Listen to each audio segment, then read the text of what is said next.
ये देखिए, प्रधानमंत्री उन तमाम 8 चीतों को, उनके क्रेट्स को अब ये खोल दिया गया। और ये देखिए, पहला चीता खुद फोटोग्राफी करते हुए। ये बहुत ज्यादा ये महत्वपूर्ण पल। आप सोचिए, 70-75 साल हो गए हमारे देश में चीते विलुप्त हो गए थे, और उस विलुप्ति के बाद कई सालों तक बहुत विचार विमर्श के बाद कि आखिरकार फिर से हमारे जंगलों में कैसे चीतों की वापसी हो सके। ये देखिए, ये वही चीते, अब हमारे नामीबिया के ये चीते अब कूनो नेशनल पार्क में पहुंच चुके हैं। ये आसपास के वातावरण को देख रहे हैं, महसूस कर रहे हैं, क्योंकि एक बहुत ही अलग इन्हें एहसास हो रहा होगा नामीबिया के जंगलों से। अब ये सीधे भारत के जंगलों में कूनो नेशनल पार्क में अब ये पहुंच चुके हैं। प्रधानमंत्री इस बहुत ही महत्वपूर्ण क्षण का लुत्फ उठाते हुए और उन तस्वीरों को अपने कैमरे में कैद करते हुए, साथ में आपने देखा मध्य प्रदेश के मुख्यमंत्री शिवराज सिंह चौहान भी मौजूद थे। कुल 8 चीतों को हिंदुस्तान लाया गया है। जैसा कि हमने बताया कि इनमें 5 मादा चीता हैं और 3 नर चीता हैं। इन 8 चीतों को आपने देखा, प्रधानमंत्री ने विशेष जो क्रेट्स थे उन क्रेट्स को खोल दिया गया, और फिर वो सभी 8 चीते अब मुक्त हो चुके हैं। लेकिन ये अभी जंगलों में नहीं जाएंगे। ये एक बहुत ही खास एरिया बनाया गया है। उन्हीं खास एरिया में अभी ये 1 महीने तक रहेंगे, और उसके बाद फिर इनकी लगातार मॉनिटरिंग की जा रही है। मॉनिटरिंग की जाएगी। आप देख सकते हैं इन चीतों के जो गर्दन है उस पर एक कॉलर, जो जीपीएस टैग है वो लगा हुआ है, ताकि इनकी मॉनिटरिंग की जा सके। और मैं उसी पर लौट भी रहा था कि सभी चीतों के गर्दन पर उनके नाम या फिर कोड के हिसाब से सैटेलाइट या फिर जीपीएस VHF कॉलर्स लगा दिए गए हैं।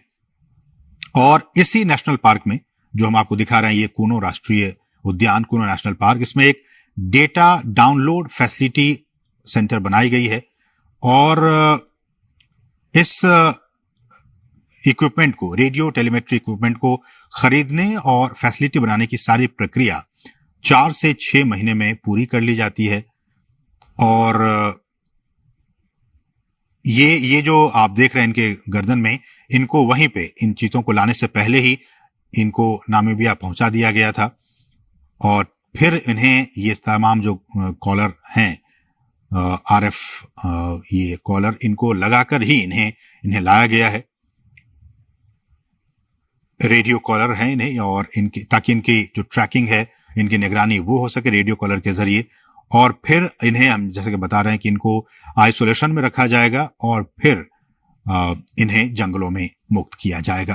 तो ये कुछ अहम बातें हमने आपको बताई कि किस तरह से वहां पे इन्हें पकड़ा गया, और फिर उनके बाद उनको जो तमाम रूल्स एंड रेगुलेशंस हैं उनके जरिए इन 8 चीतों को भारत लाया गया है। 70 साल पहले हमारे देश में बहुत सारे चीते हुआ करते थे, लेकिन किन्हीं ना किन्हीं वजहों से वो सारे विलुप्त होते चले गए। कुछ अवैध शिकारियों के शिकार बन गए। एक भी हमारे देश में चीता नहीं बचा। लेकिन सरकार लगातार कई सालों से प्रयास कर रही थी कि हम जो है वो इन चीतों को वापस से एक बार फिर से लाएं, चूंकि पारिस्थितिकी तंत्र भारत का भी बहुत बेहतर है। और जैसे कि हमने कहा कि नामीबिया के जो वैज्ञानिक थे वो महीनों तक यहाँ पे आते रहे, जाते रहे, और यहाँ का जो भूवैज्ञानिक स्थिति है, यहाँ की जो जलवायु है, उनका उन्होंने अध्ययन किया। और अध्ययन करने के बाद ही वो इस नतीजे पर पहुंचे कि इन तमाम चीतों को मध्य प्रदेश में जो कूनो नेशनल पार्क है, वहां की जो स्थिति है, परिस्थिति है, जलवायु है, उसके हिसाब से छोड़ना ज्यादा उचित होगा। तो उसके बाद ही यह फैसला लिया गया। और हमने आपको बताया कि इन तमाम चीतों के गर्दन में रेडियो कॉलर लगे हुए हैं, ताकि इनकी मॉनिटरिंग की जा सके। और विशेष हमने बताया कि आपको चिनूक हेलीकॉप्टर के जरिए इनको यहाँ पे लाया गया। और प्रधानमंत्री मोदी, आप देख सकते हैं, इनको विशेष जो क्रेट्स थे उनको खोलकर, और प्रधानमंत्री ने इनको खुद वहां मुक्त किया। वो वहां पे अब विचरण कर रहे हैं। जो चीता प्रोजेक्ट है, अगर मैं इसकी बात करूं, ये भी बहुत महत्वपूर्ण है आपके लिए जानना कि किस तरह से भारत में चीतों को एक बार फिर से बसाने की यहाँ पे कार्य योजना बनाई गई और इस योजना के तहत 5 साल में देश के कई नेशनल पार्क में ऐसी उम्मीद की जा रही है, जो हमारे वैज्ञानिक हैं, जीव वैज्ञानिक हैं, उनकी तरफ से ये कहा जा रहा है कि अगर ये ट्रांसलोकेशन और यहाँ पे ये सारी चीजें सही अनुमान के मुताबिक प्लानिंग के हिसाब से सब कुछ ठीक रहा, तो आने वाले 5 से 10 साल में इनके जरिए और भी जो बच्चे होंगे उनको ऐसे उम्मीद की जा रही है कि 40 से 50 चीते पैदा होंगे और फिर उनको देश के अलग अलग नेशनल पार्क में फिर उन्हें बसाया जाएगा। बहुत ही महत्वपूर्ण, अभी तो सिर्फ ये 8 चीते कूनो नेशनल पार्क में आए हैं, लेकिन इन के बाद इनकी जब आबादी बढ़ेगी, ऐसी उम्मीद की जा रही है कि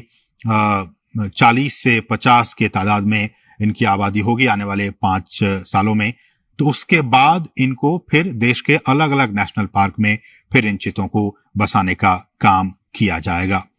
और इस कार्य योजना के जरिए जैसा कि हम कह रहे हैं कि भारत एक बार फिर दुनिया के सबसे तेज रफ्तार वाले जानवर चीता का घर अब बनने जा रहा है और भारत सरकार ने चीतों को फिर से देश के जंगलों में लाने का काम किया है, बहुत ही महत्वपूर्ण काम किया है। और प्रधानमंत्री जैसा कि आप देख सकते हैं कितने उत्साहित हैं, खुद कैमरे के जरिए उन तस्वीरों को कैद करने की कोशिश कर रहे हैं। प्रधानमंत्री खुद भी चीतों को देश में लाने और इसे बसाने में निजी, बिल्कुल पर्सनल लेवल पे निजी रुचि दिखा रहे थे और उसी का नतीजा है कि आज ये 8 चीते अब हिंदुस्तान की सरजमी पर पहुंच चुके हैं। ये हम आपको बताएं, चीता आपने भी देखा होगा तमाम टेलीविजनों के जरिए, नेशनल ज्योग्राफिक पे, एनिमल प्लैनेट चैनल पे, कि किस तरह से ये जंगलों में रहता है और ये एक मांसाहारी जानवर होता है। भारत से इसका लगभग 70-75 साल पहले खात्मा हो गया था और कहा जाता है कि अवैध शिकार जो रहा वो एक बहुत अहम वजह रहा इनके एक्सटिंक्ट होने के, इनके विलुप्त होने के। ज्यादा शिकार, और ये भी कहा जाता है कि जो चीतों का जो नेचुरल हैबिटेट था उनको भी काफी नुकसान पहुंचा था, इसलिए धीरे धीरे विलुप्त हो गए। बहरहाल देश में चीतों को फिर से लाया गया है और हमारे जो जंगल हैं उनका जो इकोसिस्टम है, उनका जो पारिस्थितिकी तंत्र है, ये अब उनके लिए वरदान साबित हो सकता है। जैसा कि हम सभी जानते हैं कि ये जो जानवर है, ये जो चीता है, वो खुले मैदानों में रहते हैं। उनका आवास मुख्य रूप से वहीं होता है जहां उनके लिए शिकार अच्छी खासी तादाद में मौजूद होते हैं। घास के मैदान हो, झाड़ियां हो, खुले जंगल हो, अर्ध शुष्क वातावरण और थोड़ा सा ज्यादा तापमान उनके लिए सही होता है। तो थोड़ा ज्यादा तापमान हो, हम जानते हैं कि मध्य प्रदेश का ये इलाका ज्यादा तापमान इनका रहता है यहाँ पे 12 महीने, इसलिए भी हमारे जो वैज्ञानिक हैं उन्होंने कहा कि ये काफी उचित होगा यहाँ पे इन्हें रखना। घास के मैदान हैं, झाड़ियां हैं, खुले जंगल हैं, ये तमाम चीजें इनके अनुकूल है इनको यहाँ पे रखने के लिए, इसलिए यहाँ पे इन्हें लाया गया। चीतों को बचाने के लिए उनके शिकार करने के आधार, उनको हमें बचाने की जरूरत है। उनके शिकार के आधार करने के आधार को हमें बचाना होगा, जिसमें कुछ खतरे में पड़ी प्रजातियां भी शामिल हैं, बल्कि घास के मैदानों की जो दूसरी अन्य लुप्त प्राय प्रजातियां हैं और खुले वनों का जो इकोसिस्टम है, जो पारिस्थितिकी तंत्र है, उन्हें भी हमें बचाना होगा। जिस बेस पे, हम वही कह रहे हैं, जिस बेस पे, जिस आधार पे ये तमाम चीते यहां जिंदा रहेंगे, यहां रहेंगे, उस बेस को भी, उस आधार को भी हमें बचा कर रखना होगा, तभी तो ये उस इकोसिस्टम में आराम से रह पाएंगे। इसलिए भी हम बार बार ये कह रहे हैं और सरकार भी कह रही है कि उस सिस्टम को, उस बेस को हमें बचा कर रखना होगा। चीतों को वापस लाने से देश में खुले जो जंगल हैं उनको बचाने के काम को भी अब काफी मजबूती मिलेगी। और ये भी देखा गया कि बड़े जो मांसाहारी जानवरों में मानव जो इंटरेस्ट है, ह्यूमन इंटरेस्ट, मानव हितों के साथ संघर्ष चीतों में सबसे कम पाया जाता है।